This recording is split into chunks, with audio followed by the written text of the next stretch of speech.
घरगुती चटणी करायची, नोकरी व्यवसायातून वेळ नाही, मग स्वाद मसालेमध्ये या।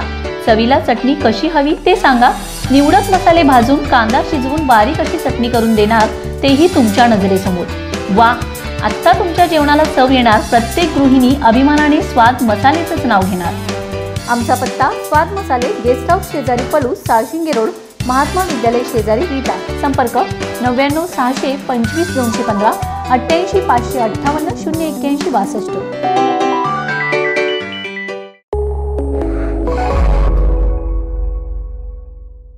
नमस्कार, मी मयुरी आणि आपण पाहत आहात 7 स्टार न्यूज। युवा नेते पंकज दबडे, संदीप ठोंबरे यांच्या राष्ट्रवादी काँग्रेस पार्टी प्रवेशाने सर्वत्रच खळबळ उडाली।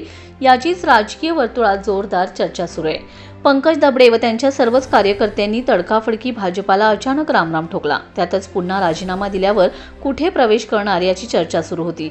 मात्र पंकज दबडे यांनी राजकीय मुसंडी मारत राज्याचे उपमुख्यमंत्री अजित पवार यांच्या राष्ट्रवादी काँग्रेस पार्टीत जाहीर प्रवेश केलाय। दबडे यांच्या राष्ट्रवादी प्रवेशामुळे विटा नगरपालिकेची गणिते बदलली जाणार असल्याची चर्चा आहे। विटा नगरपालिका निवडणुकीत आता राष्ट्रवादीचे अजित पवार गट ही सक्रिय उतरणार असल्याचं चित्र स्पष्ट आहे। पंकज दबडे यांनी आतापर्यंत भ्रष्ट कारभाराविरोधात चांगलीच पोलखोल केली।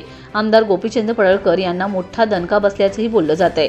उपमुख्यमंत्री अजित पवार यांनी सर्व ताकद तुमच्या पाठीमागे उभा करू, तुम्ही काहीही चिंता करू नये असा शब्द कार्यकर्त्यांना दिला असल्याचंही विश्वसनीय वृत्त आहे। प्रवेशावेळीच युवा नेते पंकज दबडे यांची राष्ट्रवादी काँग्रेस पक्षाच्या खानापूर तालुका अध्यक्षपदी निवड करण्यात आली। तब्बल 30 ते 35 कार्यकर्त्यांना सोबत घेऊन युवा नेते पंकज दबडे, संदीप ठोंबरे यांनी अजित पवार यांच्या उपस्थितीत जाहीर प्रवेश केलाय। Bureau report 7 star news.